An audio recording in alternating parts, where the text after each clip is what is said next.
Hi hello வணக்கம் மக்களே. இன்னைக்கு நம்ம பார்க்க போற ரியாக்ஷன் வீடியோ என்னன்னு கேட்டீங்கன்னா, தமிழ்நாட்டோட சிறப்பும் தமிழனின் பாரம்பரியமும் கலையும் பற்றிய ரியாக்ஷன் வீடியோ தான் நம்ம பார்க்க போறோம். வாங்க வீடியோக்குள்ள போலாம்.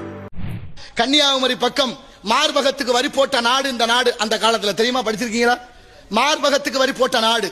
மார்பகத்துல துணி போடக்கூடாது, முந்தானை இல்ல இருக்கக்கூடாதுன்னு வச்சாந்தாங்க. தொட்டு பார்த்து எவ்வளவு பாரம் இருக்குன்னு வரி போட்டிருக்காங்க. எவ்வளவு கொடுமையை நம் முன்னோர்கள் சந்தித்திருப்பார்கள் என்பதை பாருங்கள். அப்ப வெகுண்டு எழுந்த ஒரு பொம்பளை புள்ள இருந்தா தானடா நீங்க வரி போடுவீங்கன்னு அறுத்து வாங்க முகரையில வீசிட்டு உயிர் விட்டா யாருன்னு தெரியுமா? இருந்தா தப்பா சொல்லக்கூடாது, இருந்தா தானே உயிர் விட்டாள் என்று மார்பகத்தை அறுத்து அவ முகரையில வீசிட்டு உயிர் விட்டாலே ஒருத்தி பெண்ணு. அவ வரலாறுலாம் நமக்கு தெரிஞ்சிருக்கணுமா வேண்டாமா?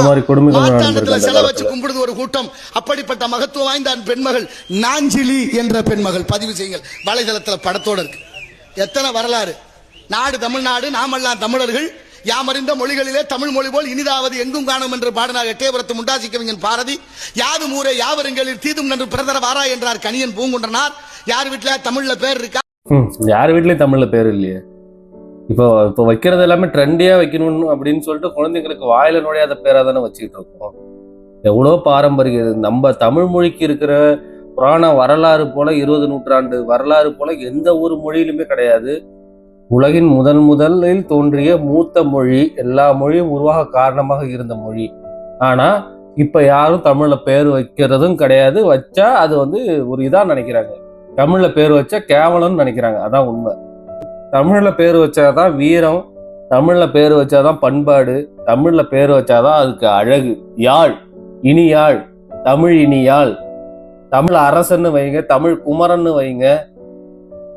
எவ்வளவு பேரு தமிழ் நம்ம மொழியில நம்ம பேர் வைக்க முடியும்னா அது தமிழ் மொழியா மட்டும்தான் இருக்க முடியும். மற்ற மொழிகள்லாம் பேர் வைக்க முடியுமா? யோசிச்சு பாருங்க, வாய்ப்பே கிடையாது.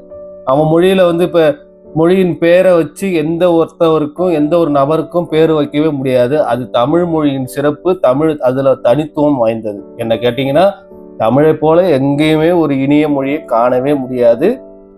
அது தமிழனா பிறந்த எல்லாருக்குமே தெரியும். நன்றி, வணக்கம். இந்த வீடியோ பிடிச்சிருந்தா லைக் பண்ணுங்க, ஷேர் பண்ணுங்க, கமெண்ட் பண்ணுங்க. மீண்டும் ஒரு நல்ல பதிவில் சந்திப்போம்.